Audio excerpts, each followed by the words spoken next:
Welcome back to Character Conversions, where I try to bring fictional characters to life in D&D. Today is a request from Zion Leech. We build the protagonist of Devil May Cry, Paranormal Mercenary and Devil Hunter, Dante.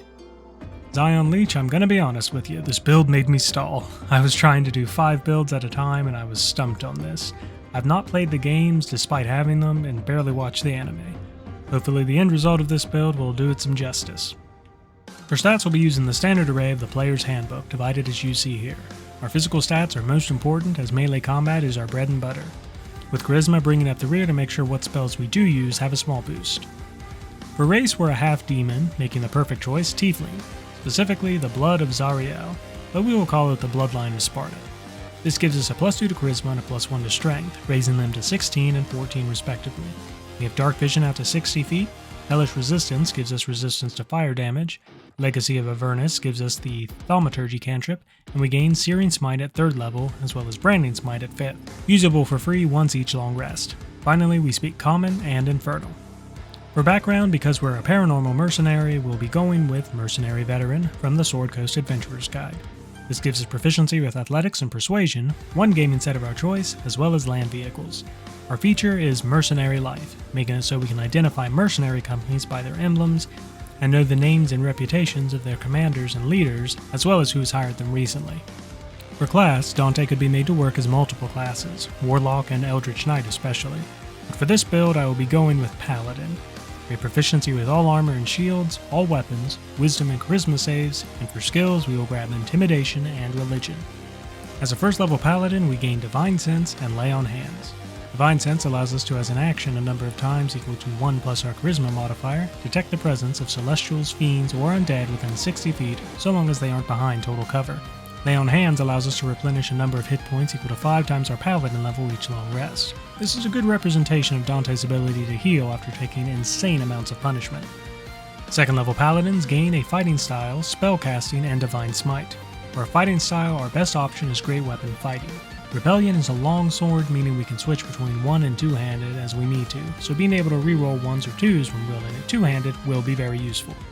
Our spellcasting comes with 2 first-level spell slots and the ability to change our prepared spells every day, but we are likely going to be using the vast majority of our spell slots on smiting our foes.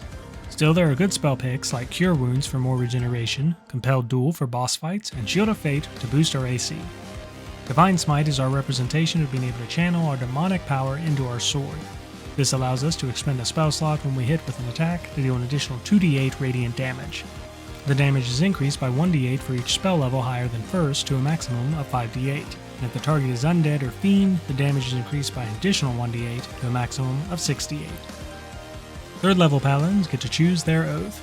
We'll be choosing Oath of Vengeance. This gives us Channel Divinity abilities, Abjure Enemy, and Vow of Enmity. Our oath spells are Bane and Hunter's Mark, and finally we gain Divine Health. Abjure Enemy makes it so we can force a creature within 60 feet to make a Wisdom save or be frightened for 1 minute. Fiends and Undead have disadvantage on this save. If the creature fails, their speed is 0 while frightened. On a success, their speed is halved for 1 minute or until they take damage.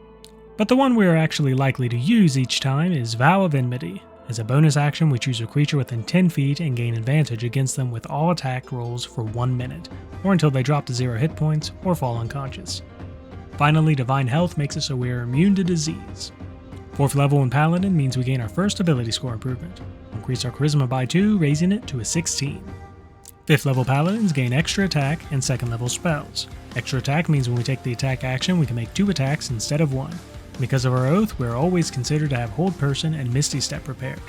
I'm not sure if Dante had any abilities similar to Hold Person, but it is still a great way to set up for a big smite.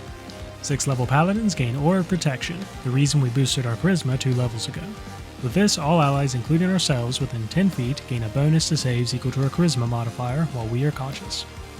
7th level Oath of Vengeance grants us Relentless Avenger. Now when we hit a creature with an opportunity attack, we can move up to half our speed immediately after the attack as part of the same reaction, without provoking opportunity attacks. We want to make sure our targets can't run away after all. 8th level is our next ability score improvement. We'll drop this into our Charisma once again, raising it to an 18. At 9th level, we gain access to 3rd level spells. Our Oath grants us haste and protection from energy. You could also prepare Fine Steed if you'd like to represent your motorcycle.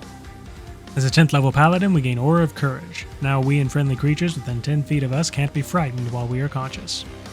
At 11th level, we gain Improved Divine Smite. This makes it so whenever we hit a creature with a melee weapon, the creature takes an additional 1d8 radiant damage. 12th level is our next ability score improvement. We'll drop this into our Charisma once again, capping it off at 20.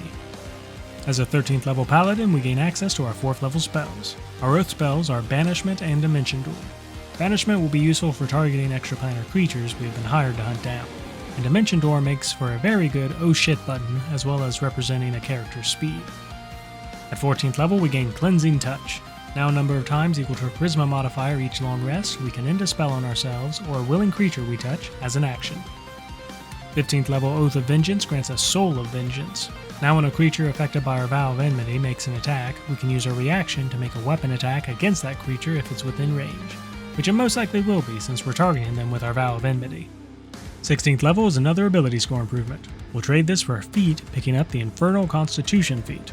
This will increase our Constitution by 1 to a 14 and make it so we have resistance to cold and poison damage, as well as advantage on saves against being poisoned. At 17th level, we gain our 5th level spells. Oath of Vengeance gives us Hold Monster and Scrying. Scrying I'm not sure works out for Dante, but you could just use it to represent his work as an investigator, I suppose. And Hold Monster is an extension of Hold Person, a great setup for a big smite. As an 18th level paladin, the range of our Aura of Protection or of Courage increased to 30 feet instead of 10 feet. At 19th level, we gain our final ability score improvement. We'll trade this for the Tough feat, giving us an additional 2 hit points for each level. 20th level, Oath of Vengeance grants us the ability that ultimately made me decide on Paladin, Avenging Angel, or as it will be called for Dante, Devil Trigger. Once per long rest, by using an action, we transform for 1 hour.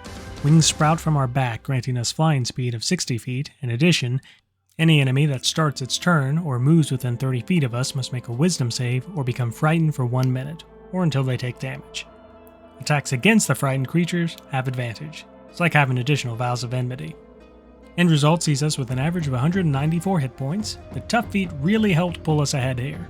With Lay on Hands, we basically have an additional 100 hit points on top of that for nearly 300. Our AC is a little low though. If our jacket is studded leather at best, we'll be rocking a 14.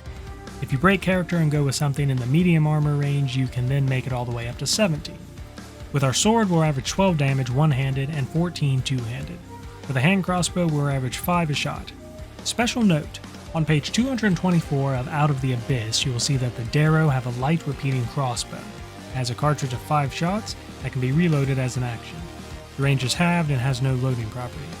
So theoretically, you could ask your GM to give you a repeating hand crossbow to represent his handguns. You'd be able to get 5 shots off before reloading, though your range would only be 15 feet. As a primarily melee fighter though, this isn't that big of an issue.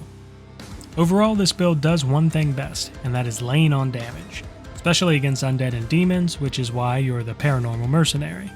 We're also a decent leader with our high charisma and auras that boost our allies so long as they are close enough. We even have the option of choosing to heal our allies instead of ourselves. Thank you for watching. Please like, share, comment your opinions or suggestions for new builds. Special thanks to Brandon Yates for the music in this video. I hope all your 20s are natural. See you next time.